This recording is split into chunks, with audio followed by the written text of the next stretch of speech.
Bonjour ou bonsoir à tous selon le pays et l'heure à laquelle vous nous écoutez. Bienvenue dans ce 18e épisode de l'autre Coupe du Monde, l'émission quotidienne qui vous fait vivre le mondial russe au travers du prisme si particulier de la rédaction de Lucarne Opposée. Il n'y avait pas de sélection de la sphère Hello sur les terrains russes ce dimanche, mais il y en aura une belle poignée ce lundi. Nous nous pencherons alors aujourd'hui sur le brief du Mexique de Diego Tonatiuh et du Brésil de Marcelin Chamois qui s'affronteront demain lors d'un 8e 100% LO. Puis nous toucherons un mot des samouraïs bleus de Baptiste Mourigal qui tentera de réaliser un exploit face à la Belgique. Enfin, Nicolas Cougo nous fera revivre dans son histoire du jour le parcours jusqu'à ce jour inégalé du Mexique 1986 qu'est Yamerito encore plus que les autres, c'est vous dire. Andale compadres, débutons sans attendre par le point sur El Tri avec el carnal Diego Tonatiuh.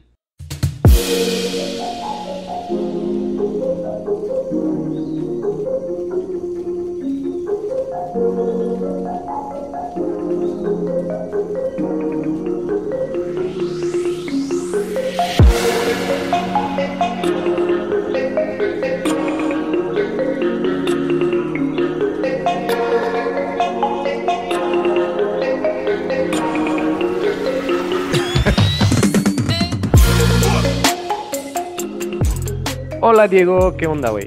¿Qué onda a todos? Ça va? Ça va très bien, ça va très bien, ça va très bien. Commençons donc ce petit brief d'El Tri avant sa rencontre, son énième 8e de finale contre le Brésil. Encore un très gros adversaire pour le Mexique qui continue dans son manque de chance au tirage. Manque de chance, s'il avait comme prévu, terminé premier comme il le pouvait, il aurait peut-être pu se donner cette chance. Le Brésil, on le sait a priori, est au-dessus du Mexique, au moins en expérience, en savoir faire à ce niveau-là de la compétition, et puis même un petit peu au niveau talent. Quelles peuvent être les armes du Mexique pour enfin passer un 8e de finale et surtout passer ce Brésil? Tu parlais de manque de chance tout à l'heure pour les 8e de finale à chaque fois que le Mexique joue au stade des 8e de finale, parce qu'il faut quand même rappeler que c'est la 7e fois d'affilée que ça se produit. À chaque fois, c'est pas plus de la malchance finalement qui a fait défaut à cette équipe, c'est évidemment la qualité des joueurs, parce que très souvent le Mexique a affronté une équipe supérieure, et surtout la défaite, elle s'est à chaque fois déroulée parce que c'est l'expérience ou alors le manque de concentration dans les moments clés des matchs, de ce style de match à confrontation directe, qui a fait défaut, toujours la concentration et le mental. Donc là, en fait, il y a une grosse mobilisation des joueurs. Ils ont été très très critiqués, évidemment, après le match contre la Suède, déjà parce que c'était un non-match, tout simplement. Ils ont été mauvais, mais tout simplement parce qu'ils ont presque volontairement, en tout cas, pas pris ce match au sérieux. À côté de ça, il y avait la possibilité de jouer la Suisse et ils ont complètement, anéanti leur chance d'être pour une fois en fait favori d'un 8e de finale. Donc encore une fois de plus, une grosse nation. Donc là, c'est le mental, quoi. C'est vraiment le mot-clé que cette sélection met en avant. Cette année-ci, c'est la bonne. On va être fort mentalement et on a appris de nos erreurs. Certains parviennent même à dire que la défaite face à la Suède n'est pas une si mauvaise nouvelle que ça, parce que ça leur permettrait de se remettre en question. C'est vrai que généralement, le Mexique ne perd pas un match de poule de cette façon, aussi logique et aussi implacable qu'a été la défaite face aux Scandinaves. Et donc, du coup, on se dit, voilà, heureusement, elle peut faire. On va tirer le positif de cette défaite, on va apprendre de nos erreurs, et là, on est à bloc mentalement. C'est un peu comme tu disais la dernière fois, après le match contre la Suède, c'est un peu ça se base un peu autour du fait que le Yamerito qu'on a frôlé contre la Suède, il est en quelque sorte déjà dépassé, donc il ne peut qu'arriver quelque chose de meilleur. Voilà, le Yamerito qui est toujours on y était presque. Finalement, donc qui est toujours l'expression qu'on sort pour dire que le Mexique a failli passer, mais qu'ils n'y sont pas passés. Comme tu dis, il est arrivé il a failli arriver en fait dès la phase de poule, où à un moment il suffisait d'un but de l'Allemagne pour que le Mexique se fasse sortir. Et on l'a frôlé en fait. Et le fait qu'il ne l'ait pas frôlé, ça leur permet, donc il y a un côté superstition là-dedans, il y a presque plus d'analyse footballistique, hein.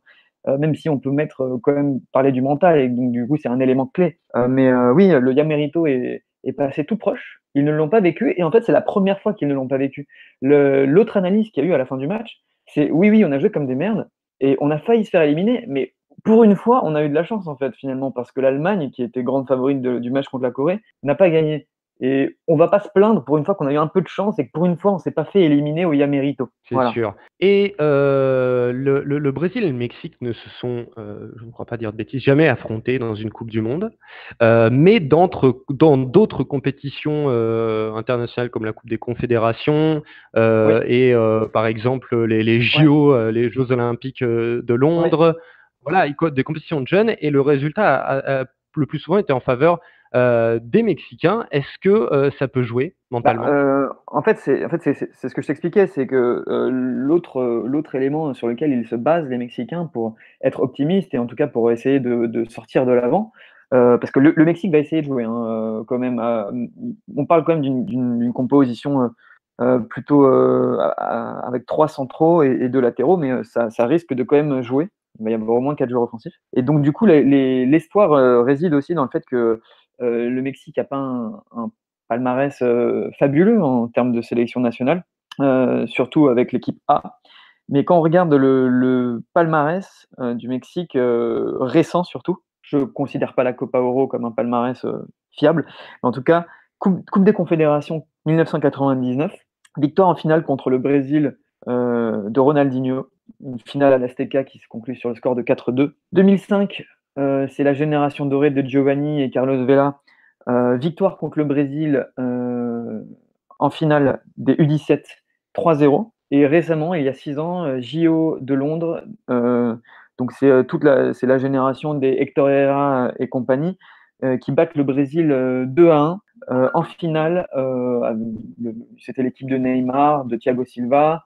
Voilà, c'est sur ces derniers résultats-là en match coup près contre le Brésil qu'on aussi on a en tête et sur lesquels on peut se baser.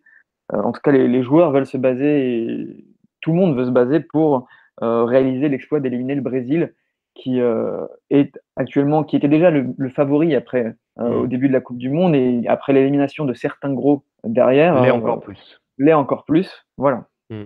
Et pour terminer, on le sait avec Mister Osorio, c'est toujours difficile de penser à un 11. Il n'a pas donné encore le 11 officiel. On est à moins de 24 heures du match au moment où on enregistre. Je sais que c'est très compliqué avec Osorio, mais toi, tu penses à quelque chose? Il a donné quelques pistes déjà, donc on partirait sur un. Alors, ça veut rien dire, hein, 3-5-2, 5-3-2, mais en tout cas, il partirait sur une charnière à 3. Déjà, il a des soucis, hein, parce qu'il y a Hector Moreno qui est suspendu pour cette rencontre pour accumulation de jaunes. Donc, il y aurait normalement une charnière à 3. Ce qui est sûr, c'est que les référents seront là, donc Guardado, Herrera, Carlos Vela. Donc voilà, on espère vraiment que du côté du Mexique, que les joueurs qui avaient été les meilleurs joueurs sur les deux premiers matchs, qui avaient été Vela et Herrera, et qui ont probablement été les pires lors de la défaite, c'est souvent le cas, hein, quand tes joueurs clés ne sont pas performants, eh bien ça ne marche pas. On espère que ces joueurs-là vont se redresser. Voilà. Et peut-être que Vela se souviendra au bon souvenir de la finale de la Coupe du Monde U17 en 2005 où il avait inscrit un but au Brésilien. Voilà, pourquoi pas. Peut-être. On le verra. Eh bien, écoute, on verra ça ce lundi. Merci beaucoup, Diego. Et on se retrouve pour débriefer le match. À la prochaine, Diego. À la prochaine, salut. Tournons-nous maintenant vers l'adversaire des guerriers aztèques, l'un des derniers favoris encore en lice, encore en vie, au Mito Brasil. Marcelin nous rejoint pour jeter un œil à la sélection. Bon dia Marcelin, comment vas-tu? Ça va très bien et toi? Ça va très bien, ça va très bien. Nous sommes, voilà, on vient de présenter le Mexique avec Diego autour du Brésil, hein, le favori de ce huitième de finale. Demain, Tite, on l'avait dit, hein, il fait tourner les capitaines. Demain, le brassard reviendra, parce qu'il l'a déjà été, sur le bras de Thiago Silva, qui somme toute, malgré tous les défauts de caractère qu'on lui prêtait, de force mentale, fait un début de Coupe du Monde tout à fait exceptionnel. Après une très bonne saison d'ailleurs avec le Paris Saint-Germain, on peut le dire. Est-ce que tu penses que c'est une bonne décision de revenir à Thiago Silva? Est-ce que c'est mérité? Oui, je trouve que il mérite d'avoir le brassard au moins pour ce sport à ces 3 premiers matchs de poule où pour moi, ça a été l'un, si ce n'est avec Coutinho, peut-être l'un des meilleurs Brésiliens sur le terrain. Et puis en plus, même si c'est vrai il peut être critiqué aussi pour son charisme ou son leadership, je trouve que ça reste un gros leader et un cadre. Donc ça me semble logique qu'il soit capitaine demain. Très bien. Un autre leader que Titch, en conférence de presse, a indiqué comme vraiment, véritablement de retour, c'est le leader technique Neymar. Voilà, Titch avait passé son temps à dire, alors attention, quand on parle des performances de Neymar, il revient de blessure, il est en récupération, etc. Là, il a dit, Neymar vaut le tout. Neymar est revenu à un niveau vraiment compétitif. Est-ce que tu penses qu'on va voir enfin du vrai, après l'avoir vu monter en puissance? Est-ce que tu penses vraiment que là, on va avoir du vrai Neymar? Ça serait la suite logique après les 3 matchs de poule. C'est vrai qu'il y a eu une montée en puissance au fur et à mesure des matchs. Et c'est vrai qu'il a besoin de compétition, de jouer pour se sentir bien. Donc il se sent de mieux en mieux et on va avoir un très grand Neymar, j'espère, demain.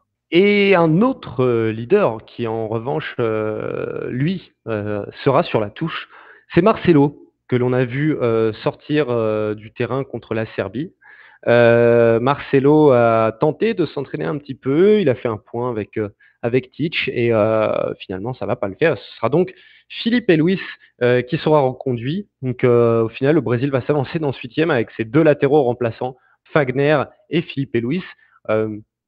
Est-ce que tu penses que le Brésil il perd vraiment? Moi, je suis pas sûr. Bah, après, c'est sûr, Marcelo, c'est un joueur exceptionnel, donc c'est vrai que c'est dommage de ne pas l'avoir. Après, la chance, c'est vrai que sur le côté gauche, c'est d'avoir Filipe Luis en tant que remplaçant, qui est aussi l'un des meilleurs arrières gauche au monde. Et il a fait un très bon match aussi pour le 3e match. Donc oui, c'est vrai que même si la perte de Marcelo, c'est une grosse perte, elle est compensée par le fait qu'il y ait Filipe Luis qui peut le remplacer. Et oui. Et du coup, grosso modo, j'allais dire une autre chose à la place de modo, mais on va en rester à ce grosso modo. La composition de demain, ça devrait être à peu près ce qu'on a vu depuis le début de ce tournoi, un 4-1, 4-1, qu'adore notre ami Titch, avec Alisson, Fagner, Thiago Silva, Miranda, Filipe Luis, Casemiro, William Paulinho, Coutinho, Neymar et Gabriel Jesus. A priori, Gabriel Jesus devrait être maintenu à la place de Firmino. En ce moment, Gabriel Jesus est celui qui est plus sous le coup des critiques au Brésil. Est-ce que tu es d'accord avec ça ou tu penses qu'il apporte tout de même à ce collectif? Je trouve qu'il apporte aussi dans tout ce qu'il fait sur le terrain. C'est vrai qu'il se bat beaucoup. Donc la réussite devant le but. Il y a eu quelques occasions, mais il n'a pas encore réussi à marquer.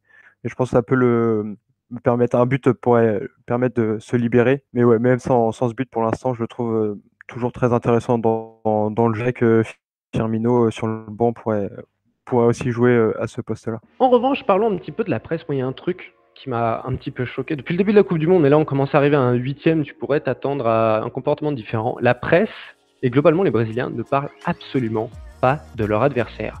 On dirait que leur adversaire n'existe pas, qu'ils vont affronter une équipe X que l'on doit de toute façon battre pour avancer. Mais le Mexique, je ne crois pas avoir lu d'article sur le Mexique. Même le nom Mexique a été très très peu mentionné dans la presse. Est-ce que tu trouves pas ça un petit peu présomptueux? Oui, après la presse brésilienne qui parle beaucoup de son équipe et qui s'avance toujours en tant que favorite. Donc après, si c'est la presse, bon, ça ne me dérange pas. Je pense que la commission technique a bien étudié le jeu du Mexique. Donc si la presse n'en parle pas, je trouve pas ça très, très important au final. Nous sommes d'accord. Je pense que c'est une question de mentalité de l'opinion publique et de la presse. C'est que au professeur Titch, lui, sait très bien ce qu'il fait et où il va et ne prend pas son adversaire à la légère. Eh bien, écoute, merci beaucoup, Marcelin, et on se retrouve demain pour débriefer ce Brésil-Mexique. Ça marche, salut. Ce lundi, le Japon affrontera donc la Belgique avec un joli costume d'outsider.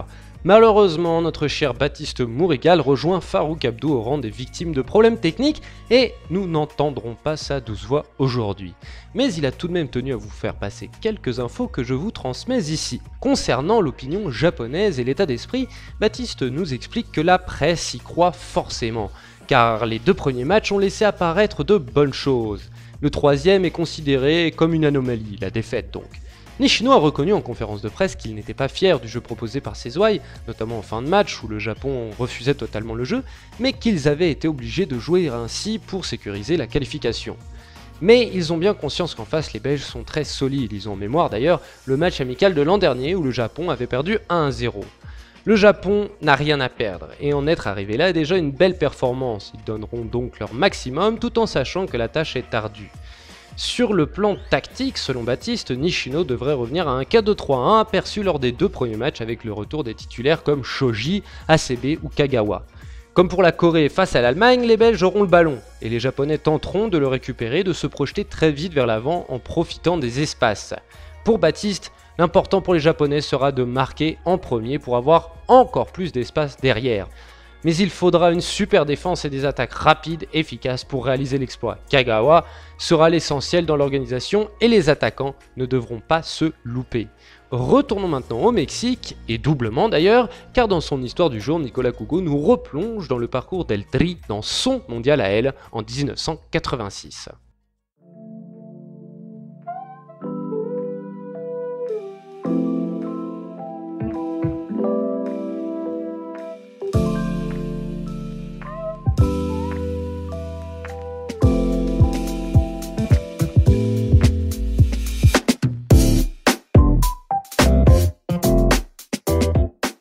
Ce lundi, le Mexique se retrouve face à sa première finale dans cette Coupe du Monde lors du choc qui va l'opposer au Brésil.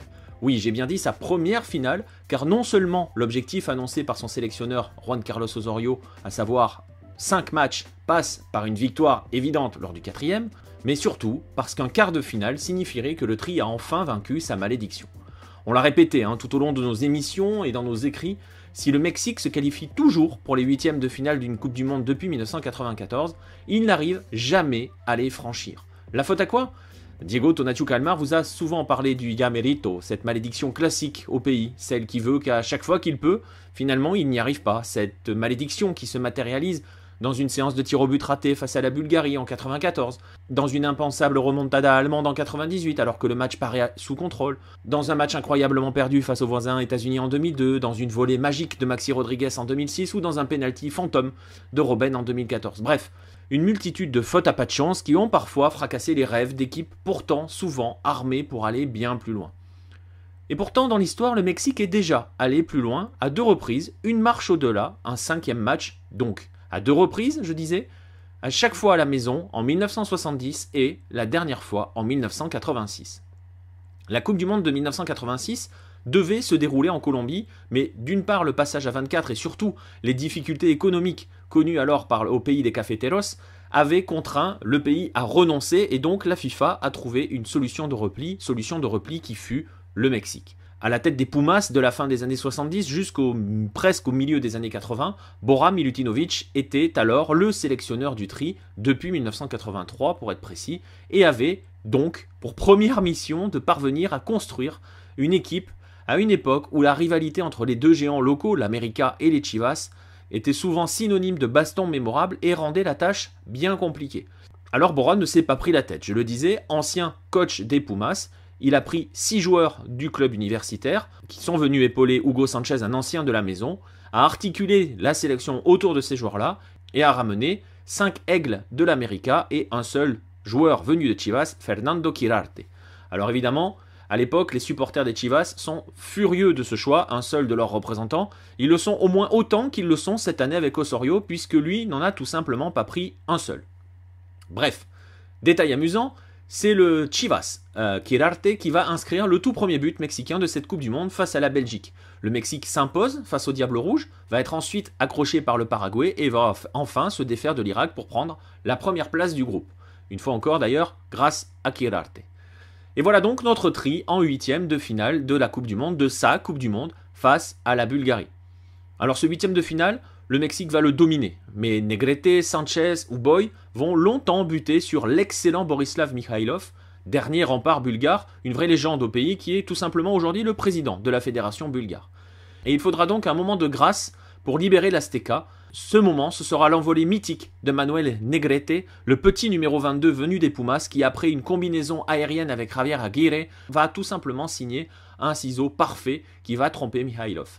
On jouait alors la 35e minute de jeu. Ce but est élu comme l'un des plus beaux de l'histoire de la Coupe du Monde et a lancé le tri vers la qualification. Parce qu'en deuxième période, Raúl Servin va plier l'affaire à l'heure de jeu et le Mexique, qui retrouvait alors la Coupe du Monde, après avoir manqué le rendez-vous espagnol de 82, va foncer vers l'écart. Ces quarts seront leur arrêt, puisqu'ils vont tomber face à une puissance du football mondial, l'Allemagne des Matthäus, Rummenigge, Alofs, Littbarski, etc., le finaliste 82, et ils vont s'incliner au tir au but, après 2 tentatives ratées, devinez, de Quirarte et Servin, toutes 2 repoussées, et mal tirées aussi, par Schumacher, le cauchemar des Français, en 82. Depuis donc, jamais le Tri n'a connu l'ivresse d'un quart, et 32 ans plus tard, c'est un autre monstre du football mondial qu'il va falloir faire tomber, le Brésil. Il faudra donc s'envoler à la Negrete pour Chicharito et sa bande, si Javier Hernandez veut suivre les traces de son papa, qui était dans le groupe de ce Mexique de 1986. Merci à tous de nous avoir suivis pour ce 18e épisode de l'autre Coupe du Monde. N'oubliez pas de venir nous solliciter sur les réseaux sociaux. Pas de représentant lucarne opposé aujourd'hui, alors la VO du jour est sponsorisée par nos compères de Football Ski. Quant à moi, je vous dis à demain pour une nouvelle journée de ce mondial russe. Salut les amis.